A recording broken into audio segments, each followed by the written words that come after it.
Greetings and salutations, I'm Keb. Welcome back to this Let's Play of 80 Days, where we are heading towards New York. We lost the boxing match last time, I believe, and it has been a few days since I played this game, so let's see if I can remember. I do believe, the boxing match was the last thing, and yeah, there we go, yeah.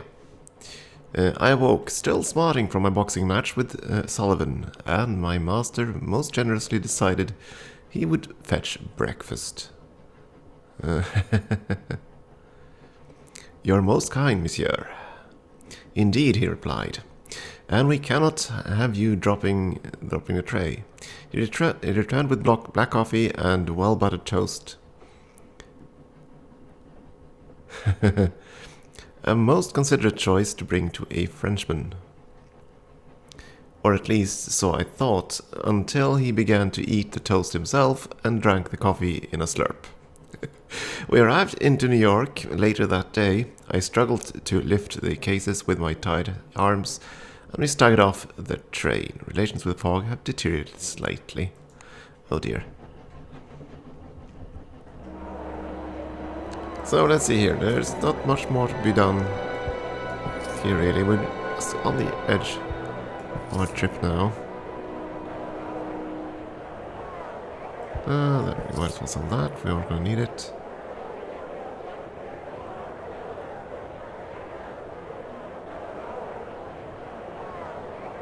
Yeah, I don't know if we might actually head to Lisbon. I don't know. Actually, no. Let's now try to just carry everything we need in one case. I don't think we're going to travel anymore by rails, so get rid of that. One case only.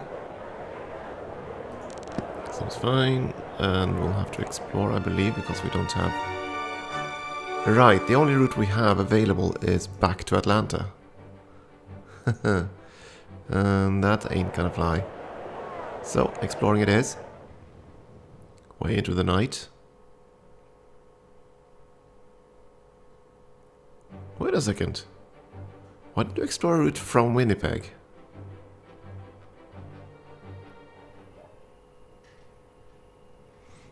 I was pickpocketed in New York. I? Oh, good thing we have that wallet. I trusted my unstealable wallet to keep me safe. It worked charmingly, bringing the thief a cropper just as they were running away. Just as they were running away, the yank of the elastic sudden and severe enough to lay them flat. I snatched back my purse and marched triumphantly away, until, once around the corner, I collapsed with a deep sigh of relief.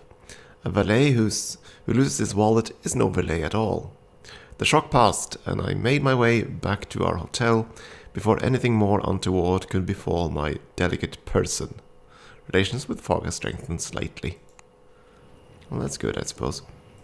At least now we can plan. From New York... There is a direct route to London, which is frightfully expensive. And yeah, this is probably one of the most expensive journeys in the entire game. But yeah, it's effective. I mean, it's very fast from New York, which is a major launch point.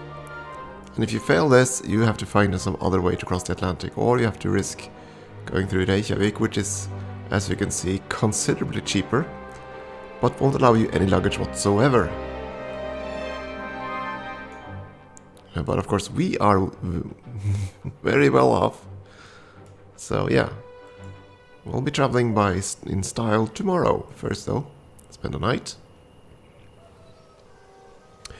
With the last light of the evening, I attended to Monsieur Fogg, ensuring he was comfortable with the dear wish he would have... oh my goodness. Comfortable with the dear wish he would have a restorative night. Ah, bah. Me and reading. Terrible. Sorry. At least, now we can finally start the last leg. Off to London. And yeah, that's gonna be it. On board the Henrietta. and it is pretty darn quick. So, we left New York aboard the Henrietta, an old Confederate airship converted to a transatlantic mail carrier. We would reach London in 3 days, barring any unexpected delay. There's not much to be gained by conversation. Adventurer Fogg expected back shortly. Yes, indeed he is. Unless, of course, something unforeseen happens. The ocean tore along beneath us. I enjoyed talking to no one. There was nothing I needed to know. No one to charm, flatter, or beguile into giving us aid. There was only the wind and the time, and we could control neither. Passepartout, my master demanded. Make us go faster, if you would. Okay.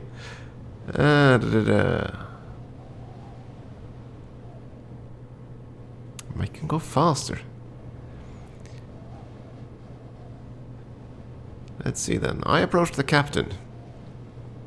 Fast, you say. It can be done, but it would destroy the engines.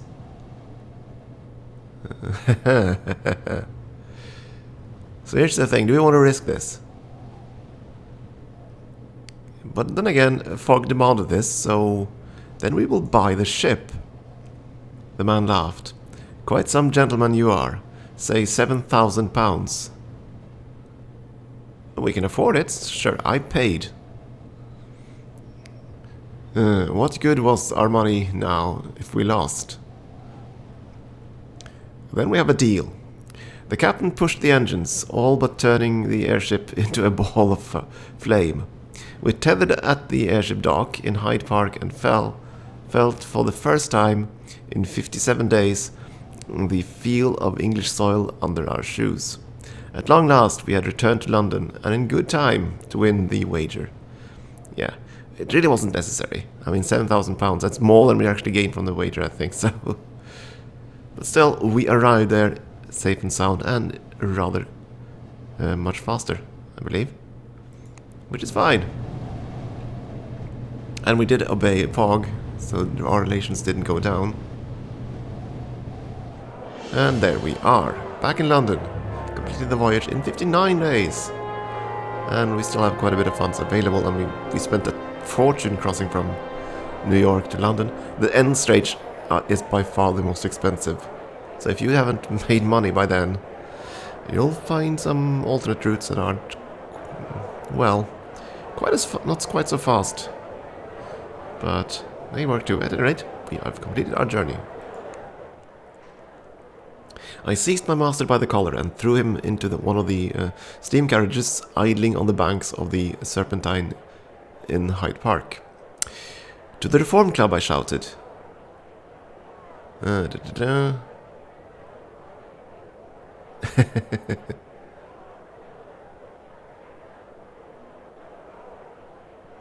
£50 at the driver as inducement to speed.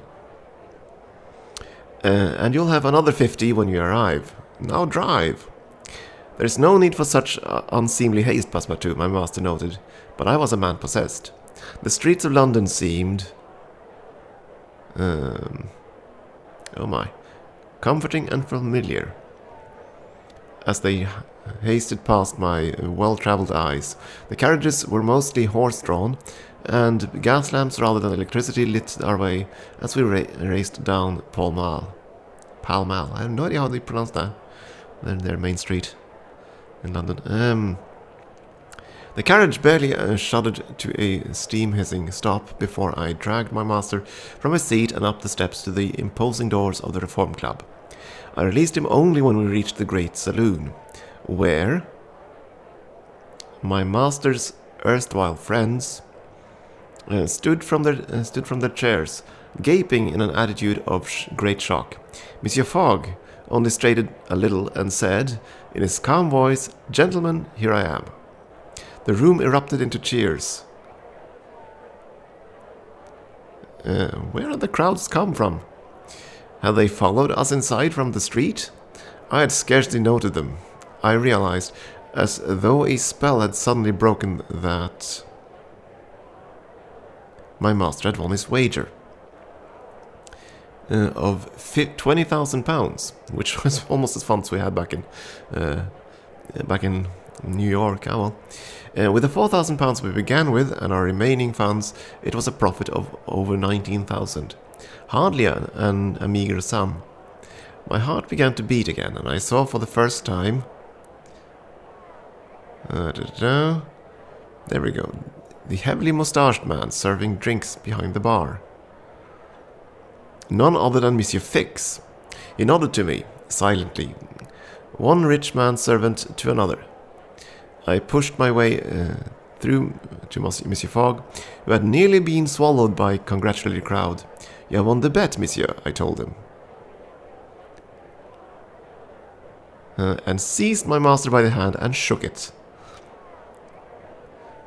As though we were two equals and not merely a master and a servant. Monsieur Fogg pressed my hand warmly and did not remark even once upon the impropriety of my gesture. So we done well. Indeed, though his cool gaze did not so much as waver or soften, I believe he welcomed the chance to shake my hand. Any gentleman would be fortunate to call you his valet, and you have been a worthy companion to me besides, Monsieur Fogg said, and I knew that from him there could be no higher praise. So we definitely done well with Fogg. Mr. Fogg, one of the journalists in the crowd cried, interrupting our conversation.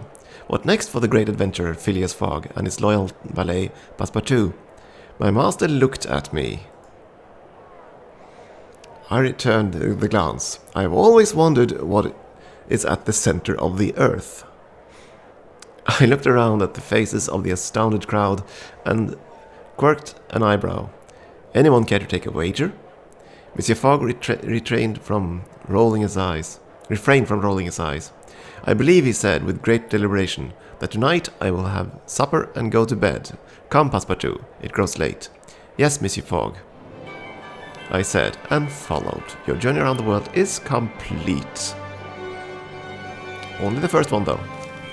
Fogg returns with time to spare. 20 days to spare. Journey completed in 59 days, despite kidnapped by Madras nuns, Indian rebels destroying a train line in Chittagong, and Valet losing boxing match against world champion. Yeah, I can't win them all, huh? And there we have a little travelogue. Journey.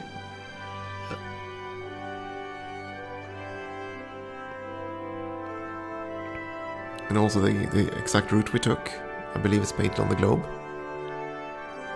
Isn't it? Yeah, it is. Can't see it all that well maybe, but it's there. Valeting, remarkable. Yeah, we did. With Fogg, comfortable. So we did well. And there are 169 cities on the map, and we only visited 29 of them.